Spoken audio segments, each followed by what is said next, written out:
నమస్కారం. ఈరోజు మనం భారతీయ కార్మిక చట్టాల గురించి కొంచెం లోతుగా మాట్లాడుకుందాం. మన దగ్గరున్న సమాచారం ప్రకారం ముఖ్యంగా జీతాలు, బోనస్, సమానత్వం వీటి గురించి చెప్పే ఒక 4 ముఖ్యమైన చట్టాలున్నాయి.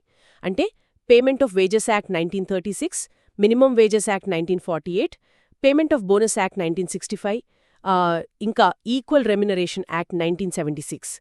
వీటి ద్వారా ఉద్యోగుల హక్కులేంటి, యజమానుల బాధ్యతలేమిటి అనేది కొంచెం స్పష్టంగా తెలుసుకునే ప్రయత్నం చేద్దాం. సరేనా? మొదలు పడదామా? మొదటిది పేమెంట్ ఆఫ్ వేజెస్ యాక్ట్ 1936, వేతనాల చెల్లింపు చట్టం. దీని ముఖ్య ఉద్దేశం ఏంటంటే ఉద్యోగులకు జీతాలు కరెక్ట్ టైంకి ఏ కోతలు లేకుండా ఇవ్వడమని అంటున్నారు కదా. అసలు అప్పట్లో దీని అవసరం ఎందుకొచ్చింది అంటారు? అవును, ఖచ్చితంగా. పూర్వం ఏమయ్యేదంటే జీతాలు ఎప్పుడు పడితే అప్పుడివ్వడం, ఇచ్చినా సరే అనవసరంగా డబ్బులు కట్ చేసుకోవడం, ఇలాంటివి చాలా జరిగేవి. వాటినాపడానికే ఈ చట్టం తీసుకొచ్చారు. ముఖ్యంగా చూస్తే గనక జీతం ఇచ్చే టైం అంటే వేజ్ పీరియడ్ నెలకు మించకూడదు.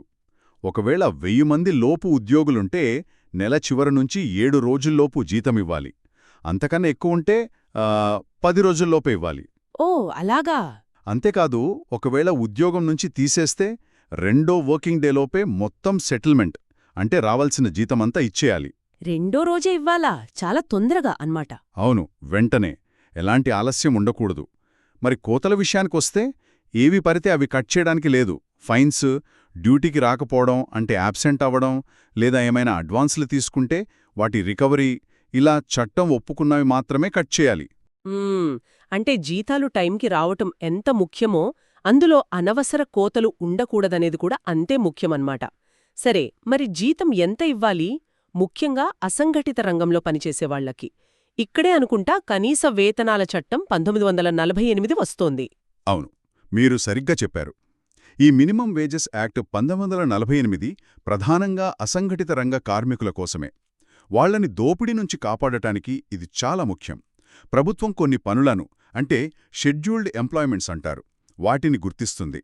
సాధారణంగా ఇవి పెద్దగా నైపుణ్యం అవసరం లేనివి లేదా సంఘటితం కాని పనులు ఉంటాయి కదా, అలాంటివి. వీటికి కనీస వేతనం ఎంత ఉండాలి అని ప్రభుత్వమే నిర్ణయిస్తుంది. కేంద్ర రాష్ట్ర ప్రభుత్వాలు తమ పరిధిలో దీన్ని చేస్తాయి. ప్రతి 5 ఏళ్లకు మించకుండా ఈ కనీస వేతనాలను మళ్లీ సమీక్షించాలి, అంటే రివ్యూ చేయాలి. ఓకే. ఈ కనీస వేతనం అనేది కూడా అది పనిచేసే ప్రాంతం, వాళ్ల స్కిల్ లెవెల్, వీటిని బట్టి మారుతూ ఉంటుంది. షెడ్యూల్డ్ ఎంప్లాయ్మెంట్స్ అన్నారు కదా, మరి ఈ కనీస వేతనంలో ఏమేం కలుస్తాయి, ఏవి కలవవు? మంచి ప్రశ్న అడిగారు. వేతనమంటే బేసిక్గా డబ్బు రూపంలో ఇచ్చే ప్రతిఫలమంతా. ఇంటి అద్దెభత్యం అంటే హెచ్ఆర్ఏ కూడా ఇందులో భాగమే. కానీ ట్రావెల్ అలవెన్స్ లాంటివి, లేదా కంపెనీ తన వాటాగా ప్రావిడెంట్ ఫండ్ కట్టేది, పెన్షన్ ఫండ్ కంట్రిబ్యూషన్, గ్రాట్యుటీ, ఇవన్నీ కనీస వేతనంలో లెక్కకు రావు. అయితే చెప్పినంత సులువుగాదు దీని అమలు చేయడం. చాలా సవాళ్లుంటాయి. ముఖ్యంగా అసంఘటిత రంగంలో ఎవరు సరిగ్గా ఇస్తున్నారో లేదో చూడటం కష్టం కదా. నిజమే.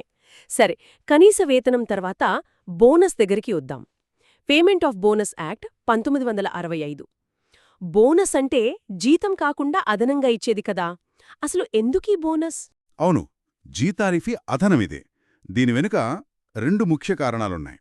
ఒకటి, కార్మికుడికి వచ్చే జీతానికి, వాళ్లు ఒక డీసెంట్ లైఫ్ గడపడానికే అవసరమైన జీతానికి మధ్య తేడా ఉంటుంది కదా, ఆ గ్యాప్ని కొంచెం తగ్గించడం. రెండోది, కంపెనీకి లాభాలొస్తే ఆ లాభాల్లో కార్మికులకు కూడా వాటా ఇవ్వాలనేది. ఇది సాధారణంగా ఫ్యాక్టరీలకు, ఇంకా 20 మంది లేదా అంతకన్నా ఎక్కువ ఉద్యోగులున్న సంస్థలకు వర్తిస్తుంది. కొన్నిసార్లు దీన్ని 10 మంది వరకు కూడా విస్తరించవచ్చు. అంటే కంపెనీకి లాభాలొస్తేనే బోనస్ ఇవ్వాలా, లాభాలు రాకపోయినా ఇవ్వాలా? ఇక్కడే అసలు విషయం ఉంది. చట్టం ప్రకారం కంపెనీకి లాభం అంటే అలోకబుల్ సర్ప్లస్ ఉన్నా లేకపోయినా ప్రతి అర్హతగల ఉద్యోగికి మినిమం బోనస్ ఇవ్వాల్సిందే. ఓ అలాగా? లాభం లేకపోయినా సరేనా? అవునవును. సంవత్సరంలో కనీసం 30 రోజులు పనిచేసి ఉండాలి అంతే. వాళ్ల వార్షిక జీతంలో 8.33% లేదా 100 రూపాయలు, ఈ రెండిట్లో ఏదెక్కువైతే అది కనీస బోనస్గా ఇవ్వాలి. మాక్సిమం బోనస్ వచ్చి 20% వరకు ఇవ్వచ్చు. భలే ఉందిది. అంటే మినిమం గ్యారెంటీ అనమాట. మరి అర్హత, లెక్కల విషయంలో ఏమైనా ప్రత్యేకతలున్నాయా? ఉన్నాయి. నెలకి 21,000 రూపాయల లోపు జీతమున్నవాళ్లే దీనికి అర్హులు. అయితే ఇక్కడో చిన్న మెలిక ఉంది. బోనస్ లెక్కించేటప్పుడు మాత్రం వాళ్ల జీతం ఎంత ఉన్నా సరే దాని గరిష్టంగా నెలకు 7,000 రూపాయలు గాని లేదా ఆ ఉద్యోగానికి ప్రభుత్వంచే నిర్ణయించబడిన కనీస వేతనం మినిమం వేజ్ గాని ఈ రెండిట్లో ఏది ఎక్కువైతే అది అంతవరకే పరిగణిస్తారు. అంటే 21,000 జీతం ఉన్నా బోనస్ లెక్కించేది 7,000 లేదా మినిమం వేజ్ మీదనే అనమాట. అంతే. బహుశా దీని ఉద్దేశం ఎక్కువ జీతం వాళ్లకి బోనస్ అమౌంట్ మరీ పెరిగిపోకుండా తక్కువ జీతం వాళ్లకి వాళ్ళ సంపాదనతో పోలిస్తే కాస్త ఎక్కువ ప్రయోజనం కలిగేలా చూడటం కావచ్చు. ఇంకో విషయం, మోసం చేసినా, ఆఫీసులో హింసకు పాల్పడినా, దొంగతనం లాంటివి చేసి ఉద్యోగం పోగొట్టుకున్నా అలాంటి వాళ్ళు బోనస్కు అనర్హులు. అర్థమైంది. ఇక ఆఖరిగా సమానత్వం వైపు వద్దాం. ఈక్వల్ రెమ్యూనరేషన్ యాక్ట్ 1976 సమాన వేతన చట్టం మన రాజ్యాంగంలోనే ఉంది కదా. ఆర్టికల్ 39 ఆడామగా సమానమే, సమాన పనికి సమాన జీతమివ్వాలని. ఈ చట్టం సరిగ్గా దాన్నే అమలు చేస్తుందా? సరిగ్గా అదే.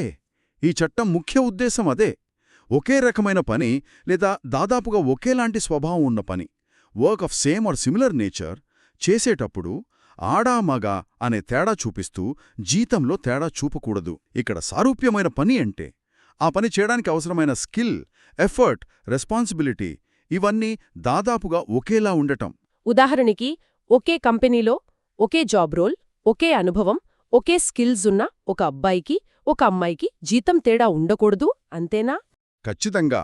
అంతేకాదు, ఈ సమానత్వం తీసుకురావడానికి ఏ ఉద్యోగి జీతాన్ని తగ్గించకూడదు.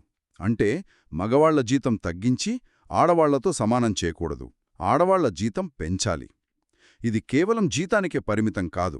రిక్రూట్మెంట్ అప్పుడు, ప్రమోషన్లిచ్చేటప్పుడు, ట్రైనింగ్ ఇచ్చేటప్పుడు కూడా ఆడవాళ్ల పట్ల వివక్ష చూపకూడదు. అయితే చట్టం ప్రకారం ఆడవాళ్లను కొన్ని పనుల్లో పెట్టకూడదనే నిబంధనలుంటే తప్ప మిగతా అన్ని విషయాల్లో సమానంగా చూడాలి. ఈ చట్టమనేది వేరే ఏవైనా ఒప్పందాలున్నా లేదా వేరే చట్టాలున్నా వాటికన్నా ఇదే ఎక్కువ ప్రాధాన్యత కలిగి ఉంటుంది. ఓకే. చూస్తుంటే ఈ 4 చట్టాలు వేతనాలు, కనీస వేతనాలు, బోనస్, సమాన వేతనం ఇవన్నీ కలిసి ఉద్యోగులకు ఒక మంచి రక్షణ వ్యవస్థను కల్పిస్తున్నాయి అనిపిస్తుంది. యజమానులకు కూడా వాళ్ల బాధ్యతలేంటో స్పష్టంగా చెప్తున్నాయి. సరే, ఆచరణలో కొన్నిసార్లు ఇంకా జీతాల్లో తేడాలు, బోనస్ సరిగ్గా అందకపోవడం, ఆడామగ మధ్య జీతంలో తేడాలు ఇలాంటివి ఎందుకు చూస్తున్నాం? చట్టానికి, ప్రాక్టికల్ రియాలిటీకి మధ్య ఈ గ్యాప్ ఎందుకొస్తోంది? ఏ అంశాలు దీనికి కారణం కావచ్చు? ఇది మనం బహుశా ఇంకాస్త లోతుగా ఆలోచించాల్సిన ప్రశ్నేమో.